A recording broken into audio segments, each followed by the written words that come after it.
Students, आज हम BSc third year का टॉपिक सिलिकॉन एवं फास्फेन के बारे में स्टडी करेंगे। तो इसका फर्स्ट टॉपिक है सिलिकॉन। तो आइए वीडियो स्टार्ट करते हैं। देखिए, हमारे जीवन में अधिकांश ज्ञात बहुलक कार्बनिक अणु होते हैं। बहुलक रसायनज्ञ बंधित गुणों युक्त आपके बहुलक बनाने के लिए प्रयासरत रहते हैं, जबकि यह कठिन कार्य है।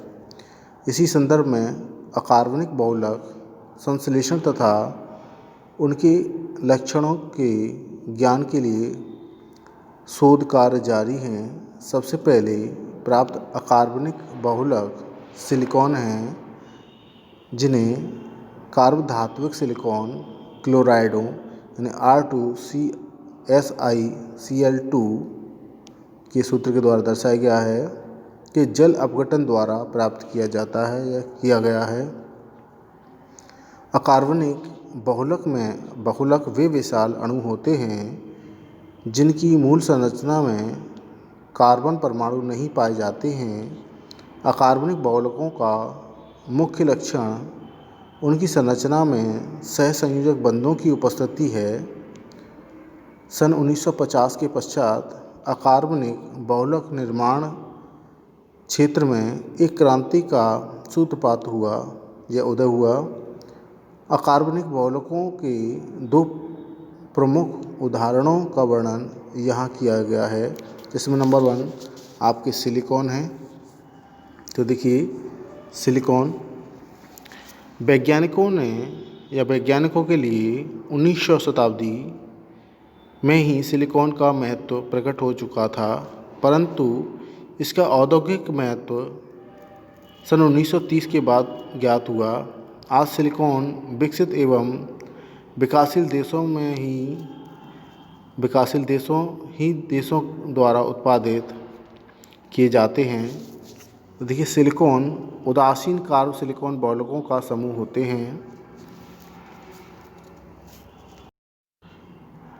होते हैं।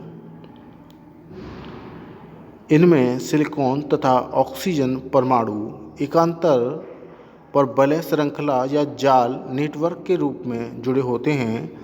सिलिकॉन का सामान्य सूत्र RnSiO 4-n/2 ब्रैकेट के बाद आपके m होता है, जहाँ n = 0, 1, 2, 3, यानी कि स्मॉल n 0 से लेकर के 3 और स्मॉल m 1 से अधिक अंक एवं R एल्किल मूलक या समूह होते हैं।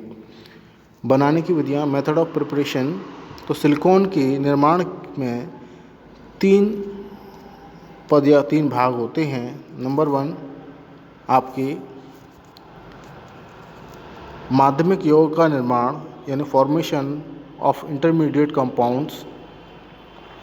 सिलिकॉन निर्माण में मुख्य माध्यमिक यौगिक हैलाइड होते हैं। हैलाइडों को निम्नलिखित प्रमुख विधियों से बनाया जाता है। इसमें नंबर 1 देखिए,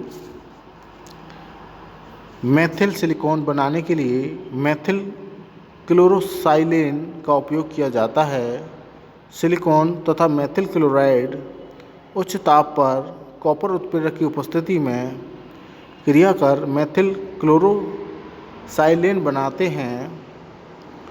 उपयुक्त ताप 300 डिग्री सेल्सियस होता है। इसमें या इससे अधिक ताप पर पार्श्व अभिक्रिया होने लगती हैं। यह क्रिया मेथिल क्लोरोसाइक्लेन्स का मिश्रण होता है। रिएक्शन के माध्यम से देखिए कि आपके methyl chloride plus SiN silicon के साथ क्रिया कराते हैं कॉपर की उपस्थिति में 300 डिग्री सेल्सियस पर।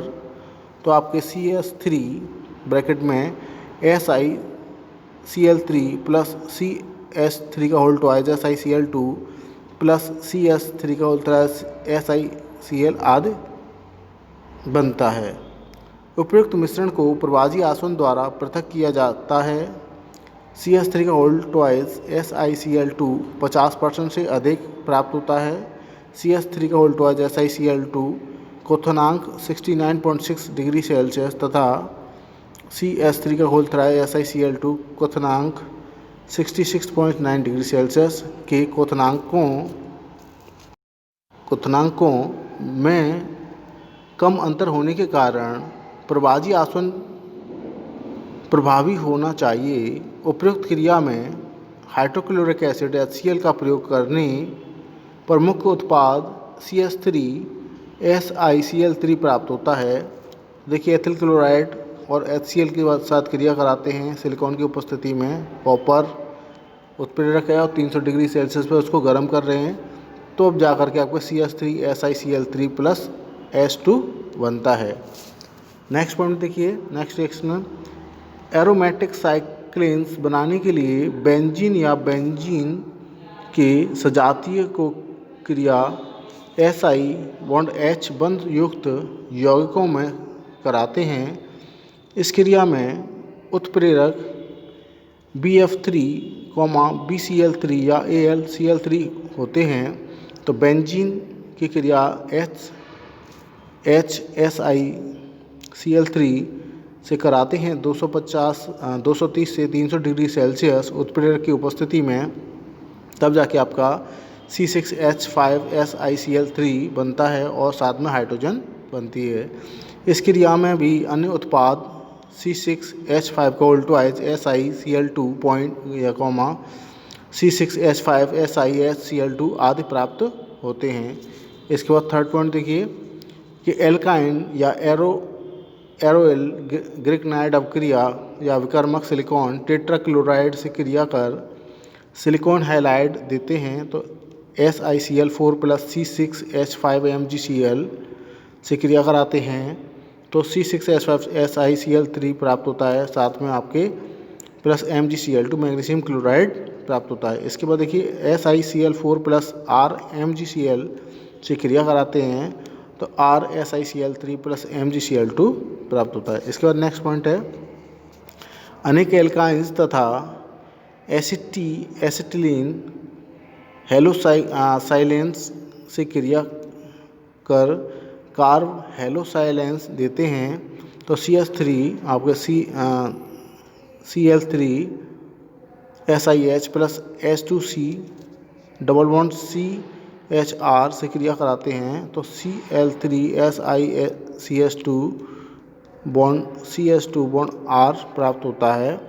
इसके बाद देखिए CH3 SiCl3 plus ClCH double bond CH2 से क्रिया कराते हैं 500 डिग्री सेल्सियस पर, तब आपको CH2 double bond CH bond CH2 SiCl3 plus HCl प्राप्त होता है। उपयुक्त क्रिया उत्प्रेरक की अनुपस्थिति में होती है। इसके बाद है आपके माध्यमिक यौगिक जल अपघटन द्वारा, तो हाइड्रोलिसिस ऑफ इंटरमीडिएट कंपाउंड्स। तो SiCl4 का पूर्ण जल अपघटन सिलिका SiO2 देता है। यह अति स्थायी त्रिविमीय संरचना रखता है। FS क्लिपिंग के द्वारा की गई खोज से ज्ञात हुआ कि एल्काइंस प्रतिस्थापित क्लोरोसाइक्लिन्स जल अपघटन के पश्चात कीटोन की भांति यौगिक नहीं देते हैं। तो CH3CHCl2 प्लस 2H2O से क्रिया कराते हैं पोटेशियम हाइड्रोक्साइड की उपस्थिति में।